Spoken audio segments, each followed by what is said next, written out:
Saudi अरब में Medina के पास हुए एक भीषण सड़क हादसे में 42 भारतीय उमराह यात्रियों की दर्दनाक मौत हो गई है।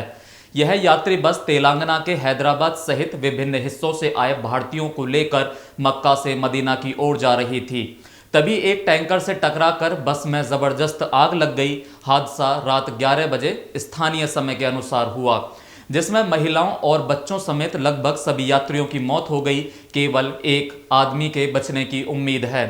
बस में कुल 43 लोग सवार थे, जिनमें से ज्यादातर हैदराबाद तेलंगाना से थे। इन यात्रियों ने मक्का में उमराह की रस्में पूरी कर ली थी और मदीना की ओर जा रहे थे। हादसे के बाद बस में आग लग गई, जिससे अधिकांश यात्रियों की मौके पर ही मौत हो गई। तेलंगाना सरकार ने परिजनों के लिए हेल्पलाइन नंबर भी जारी किए हैं और राहत कार्य भी तेजी से किए जा रहे हैं। हैदराबाद के लोकसभा सांसद असुद्दीन ओवैसी ने इस त्रासदी पर गहरा शोक व्यक्त किया है। ओवैसी ने केंद्र सरकार से आग्रह किया है कि जल्द से जल्द मृतकों के शवों को भारत लाने की व्यवस्था की जाए, जिससे परिवारजन अंतिम दर्शन कर सकें और अपने प्रियजनों को विदाई दे सकें। ओवैसी लगातार सरकारी अधिकारियों, विदेश मंत्रालय के संपर्क में हैं और पीड़ित परिवारों को हर संभव सहायता दिलाने की कोशिश कर रहे हैं। उन्होंने अपनी संवेदना व्यक्त करते हुए क्या कहा, आइए सुनते हैं। ये मुझे भी खबर अभी मालूम हुई है कि हैदराबाद के दो ट्रैवल एजेंसी, एक fly zone tours and travels और मक्का हज एंड उम्रा के 42 हाजी मक्का से मदीना जा रहे थे बस में, और बस को आग लगने से मालूम हुआ कि सिर्फ एक शख्स की जान बची है। कंफर्म नहीं है, बास कह रहे हैं कि पूरों का इंतकाल हो गया।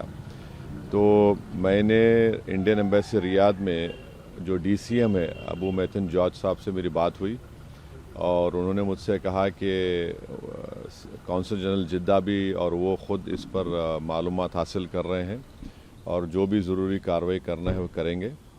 और साथ ही साथ मैंने इन तमाम उम्रा पैसेंजर्स के दोनों ट्रैवल एजेंसी से वीज़ा डिटेल्स लेकर कौंसल जनरल ऑफ इंडिया जिद्दा को और DCM इंडियन एम्बेसी रियाद को और साथ ही साथ फॉरेन सेक्रेटरी को मैंने ईमेल किया है।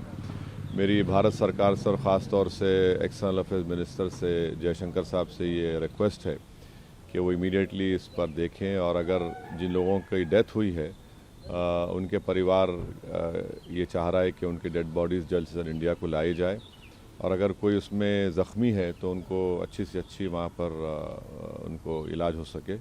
ये मैं रिक्वेस्ट करता हूँ हमारे एक्सटर्नल अफेयर्स मिनिस्टर से और भारत सरकार से। सऊदी अरब में हुए हादसे पर विदेश मंत्री एस जयशंकर ने शोक व्यक्त करते हुए कहा कि रियाद स्थित दूतावास और जेद्दा स्थित वाणिज्य दूतावास इस दुर्घटना से प्रभावित भारतीय नागरिकों और उनके परिवारों को हर संभव सहायता प्रदान कर रहे हैं। उन्होंने कहा, सऊदी अरब के मदीना में भारतीय नागरिकों के साथ हुई दुर्घटना में गहरा दुख पहुंचा है।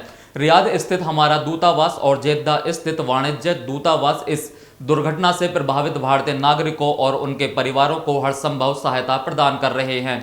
शोक संतप्त परिवारों के प्रति हमारी गहरी संवेदना है। घायलों के शीघ्र स्वस्थ होने की प्रार्थना करता हूं। इस भीषण हादसे ने पूरे देश को झकझोर दिया है। अनेक राजनीतिक, धार्मिक और सामाजिक संगठनों ने इस घटना पर दुख जताया है और सऊदी अरब में तीर्थयात्रियों की सुरक्षा पर सवाल भी उठाए हैं। सऊदी अरब में पहले भी ऐसे हादसे हो चुके हैं। साल 2023 में हुए एक हादसे में 20 लोग मारे गए थे। मक्का मदीना हाईवे पर वाहनों की संख्या लगातार बढ़ती जा रही है, जो कई बार एक्सीडेंट का कारण भी बनती है।